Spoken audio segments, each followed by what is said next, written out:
શોધનના પપ્પા કોઈ વાતે રિસાયા હોય ને તો ગુસ્સો જમવા પર કાઢતા. હું એમને પીરસતી ને તો એ ખીજાઈ જતા, ગુસ્સો કરતા. ભૂખ નથી, જમવાનું ઠીક નથી, જાત જાતના બહાના કાઢતા. જમવાનું અડધું છાંડીને ઊભા થઈ જતા. એમનું અધૂરું રહેલું જમવાનું હું જમતી.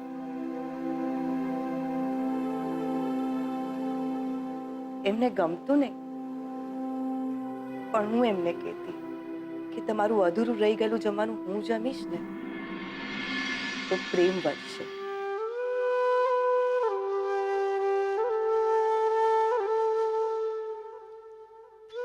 ને હસી પડતા. પ્રેમ વધી ગયો હોય એવું લાગતું.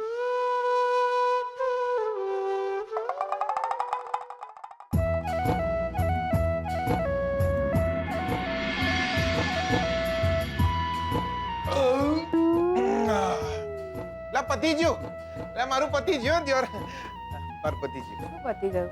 શાક એમને એમ વધ્યું છે.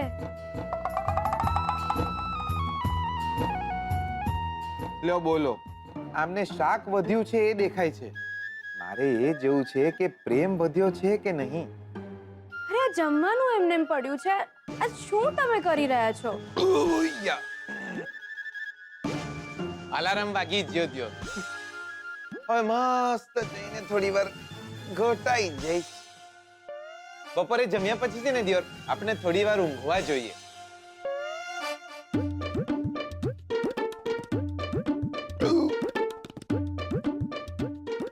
ચાલો બકા.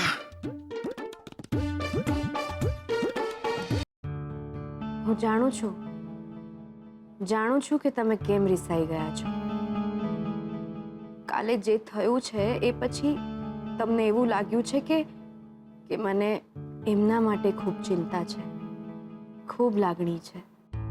પણ હું તમને જ નહીં, આ ઘરમાં કોઈને પણ એવું નહીં લાગવા દઉં કે મને એમના માટે કેટલી લાગણી છે, કેટલી માયા છે.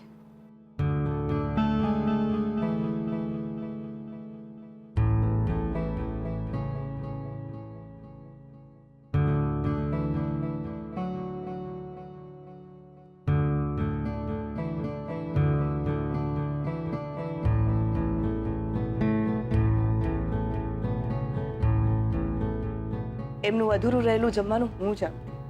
એમને ગમતું નહીં,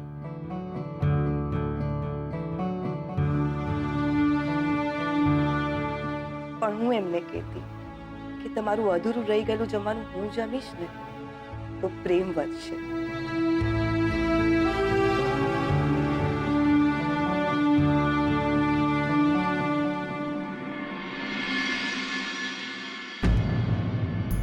લક્ષ્મી જીગરનું વધેલું જમી રહી છે. લક્ષ્મી સાચે જ શોધનને ભૂલીને જીગરને પસંદ કરવા લાગી હશે. જો કે આવું હોય તો સારું જ છે, એની પણ જિંદગી છે.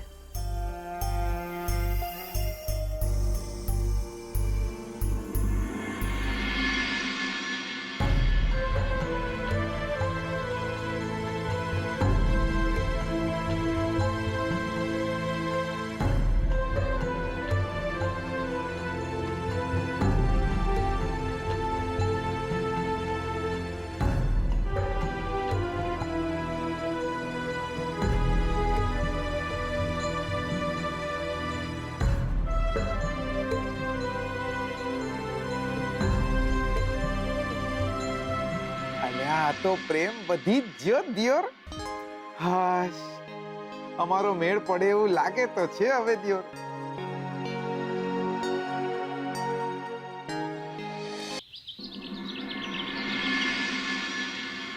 મમ્મા, આમ જોવા જઈએ તો સારું થયું કે આપણે સ્વીટુના પતિને મળી લીધું, નહીં તો સ્વીટુ એના પતિનું નામ કહેવા પણ તૈયાર નહોતી.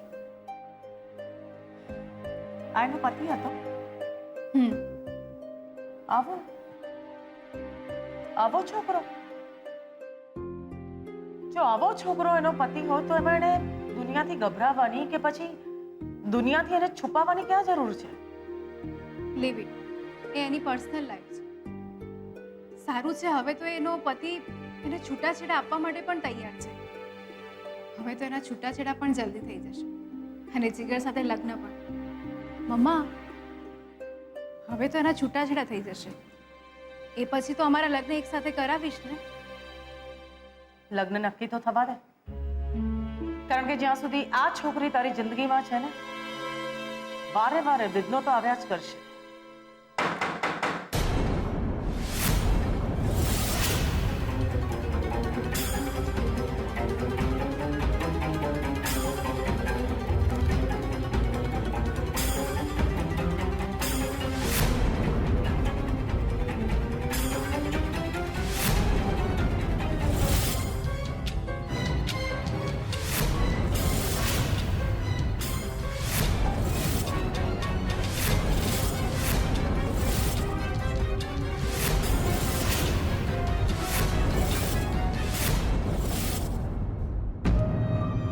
તમે હું અવિનાશ,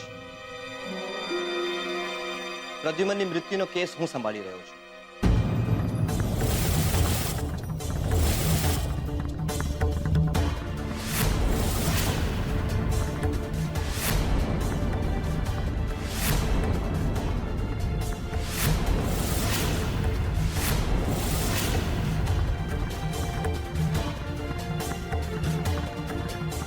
આપ